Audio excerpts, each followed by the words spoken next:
Now, let's take a look at what's making the headlines on the papers from around the world this morning. And unfortunately, Emmanuel Bello would not be joining us for the analysis because he's stuck in some unusual Abuja traffic this morning. A quick run through, beginning with this day.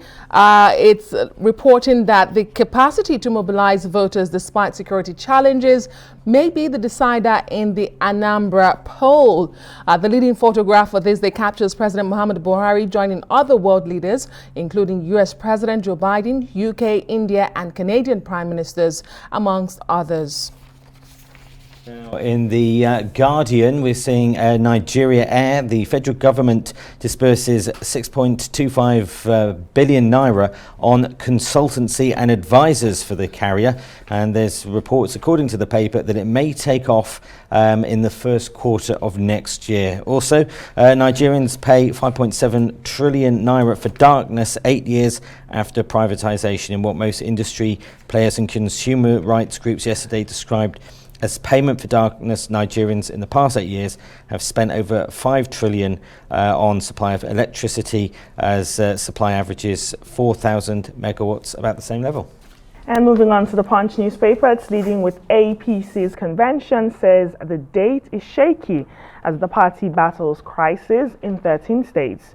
Kwara, Rivers, Osun, and Abia factions, others await verdict on congresses. Also, General Secretary says APC won't give this new car to the careless driver who will crash it. We won't withdraw court cases challenging Congress's vows party members. And leading photos on the Punch newspaper this morning are the rescue operations and the visit of the Inspector General of Police to the site of that collapsed 21-story building in Lagos State. Other headlines above the nameplate of the Punch this morning: NNPC admits hitches at depots, dismisses price hike rumor. An Ikoyi building, Lagos suspends general manager, and the death toll rises to 20 as families protest. Well, the nation talks about victims' relatives besieging the collapsed Lagos building site in Ikoyi. The rider, death toll now 21. Sanwo-Olu suspend official, promises transparent probe. For many more headlines on the front page, pick a copy.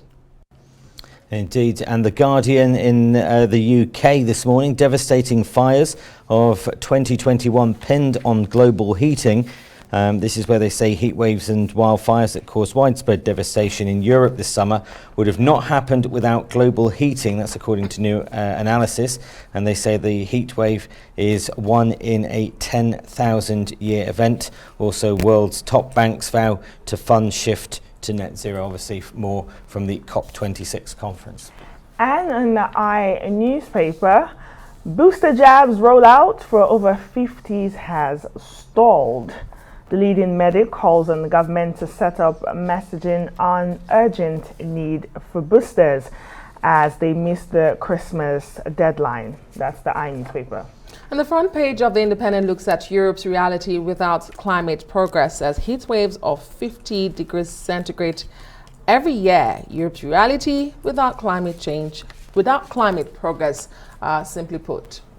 And the Financial Times of London, main headline: banks under fire for diluting green pledges since the Paris Climate Accord. There's pressure to cut links to polluters. Vows have wriggle room and double standards allege. Obviously more coming from the COP26 there. And also the US sues to halt publishing mega merger amid concerns for writers and readers.